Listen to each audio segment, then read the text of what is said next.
గౌరీ మనోహర గణి. Good morning అండి. లేవండి, ఆఫీస్కి టైం అవుతుంది. గుడ్ మార్నింగ్ జనని. ఏంటి జనని ఇంత మార్నింగ్ లేచావు? కాసేపు రెస్ట్ తీసుకోవచ్చు కదా. ఈరోజు మండే కదండి, శివుడికి పూజ చేసుకున్నాను మనసు ప్రశాంతత కోసం. ఓహో అవునా? సరే అండి, ఈరోజు మీకు ఇష్టమైన టిఫిన్ చేశాను, త్వరగా ఫ్రెష్ అప్ అయ్యి రండి. ఓ అవునా, అయితే 2 minutes లో ఫ్రెష్ అయ్యి వస్తాను. ఏమండి, త్వరగా రండి, టిఫిన్ రెడీ. నేను కూడా రెడీ, 1 minute లో వస్తున్నాను. టిఫిన్ చాలా బాగుంది.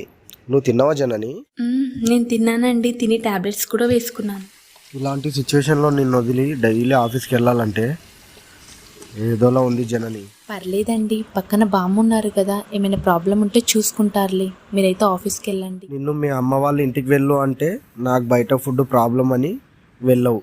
పోనీ వర్క్ ఫ్రమ్ హోమ్ చేద్దామంటే ఇప్పుడు ఈ ప్రాజెక్ట్కి నేనే మేనేజర్ని. ఏం చేయాలో అర్థం అవ్వట్లేదు. ఇప్పుడు మీరు ఎందుకు ఇంత టెన్షన్ తీసుకుంటున్నారండి? అసలు ఇది మీకు ప్రమోషన్ టైం. ఈ ప్రమోషన్ కోసం మీరు ఎన్నో ఇయర్స్ నుంచి వెయిట్ చేస్తున్నారు. మళ్ళీ ఛాన్స్ మిస్ చేసుకోకండి. ఏదైనా ప్రాబ్లం ఉంటే బామ్మ చూసుకుంటారులే, మీరు ఆఫీస్కి వెళ్ళండి. అవును కదా జనని, ఈ ప్రమోషన్ నాకు చాలా ఇంపార్టెంట్. సరే అండి, మరి జాగ్రత్త. ఈవినింగ్ త్వరగా వచ్చేయండి. సరే జనని, త్వరగా వచ్చేస్తా. టైంకి టాబ్లెట్స్ వేసుకొని రెస్ట్ తీసుకో. బాయ్ జనని.